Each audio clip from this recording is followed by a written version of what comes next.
എറണാകുളം മലയിടം തുരുത്ത് കുടിയൊഴിപ്പിക്കലുമായി ബന്ധപ്പെട്ട പ്രശ്നങ്ങൾ പരിഹരിക്കാൻ മന്ത്രി റോജി എം ജോണിന്റെ നേതൃത്വത്തിൽ ഇന്ന് വീണ്ടും യോഗം ചേരും. കോടതിക്ക് പുറത്ത് സമവായത്തിനുള്ള ശ്രമമാണ് സർക്കാർ നടത്തുന്നത്.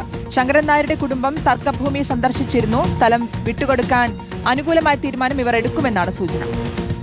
കുടിയൊഴിപ്പിക്കപ്പെടുന്ന കുടുംബങ്ങൾക്ക് തർക്കഭൂമിയുടെ തന്നെ ഏതെങ്കിലും ഒരു ഭാഗത്ത് 5 സെന്റ് സ്ഥലം നൽകണമെന്ന നിർദ്ദേശം സർക്കാർ വെച്ചിരുന്നു. ഈ നിർദ്ദേശം പോസിറ്റീവായി കാണുന്നതായി സമരസമിതി നേതാക്കളും പ്രതികരിച്ചിരുന്നു. സജോ ദേവസ്യ ചേരുകയാണ്. സജോ, അപ്പോൾ ഏറെക്കുറെ ഒരു പ്രശ്നപരിഹാരത്തിലേക്കാണോ കാര്യങ്ങൾ പോകുന്നത്? ഇന്നത്തെ യോഗത്തിൽ ആരൊക്കെ പങ്കെടുക്കും, എന്തൊക്കെ ചർച്ചയാവും? ഷിഹാസ്, അതായത് ഈ ഇന്നത്തെ യോഗത്തിൽ പങ്കെടുക്കുക മന്ത്രിയുടെ നേതൃത്വത്തിലാണ്, മന്ത്രി റോജി എം ജോണിന്റെ നേതൃത്വത്തിലാണ് യോഗം നടക്കുക.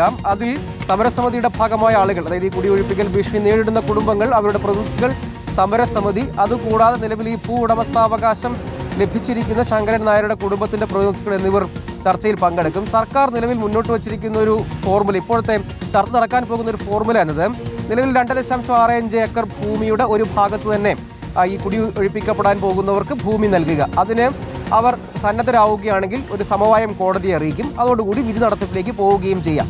ഇതാണ് ഒരു പ്രായോഗികമായ നിർദ്ദേശം. അത് ഹൈക്കോടതിയുടെ മുന്നിൽ വെച്ചാൽ സർക്കാർ ഒരു സാവകാശം നേടിയെടുത്തതാണ് കോടതിയിൽ നിന്ന്. അങ്ങനെ ഒരു തീരുമാനം എടുക്കുന്നു. അതിൽ അനുകൂല ഉത്തരവ് കിട്ടിയ ആളുകൾ, കക്ഷികൾക്കും എതിർപ്പില്ല എന്ന് വന്നാൽ അത് കോടതി അംഗീകരിക്കും എന്ന പ്രതീക്ഷയാണ് സർക്കാർ പങ്കുവെക്കുന്നത്.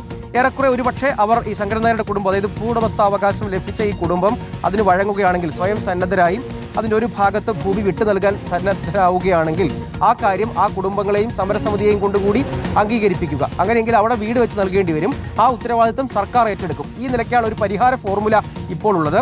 ഈ ഫോർമുല പക്ഷേ ഇതിലുള്ള എല്ലാ കക്ഷികളും അംഗീകരിക്കണം, ഈ കുടുംബങ്ങളും. അതുകൂടാതെ ഏറ്റവും ആദ്യം ആ ഭൂമി വിട്ടു നൽകാൻ ഇതിൽ ഉടമസ്ഥാവകാശം ലഭിച്ച കുടുംബം തന്നെ സന്നദ്ധരാവേണ്ടതുണ്ട്. അവർ കൂടി സന്നദ്ധരായാൽ വളരെ വേഗത്തിൽ വിധി നടത്തിപ്പിലേക്ക് പോകും.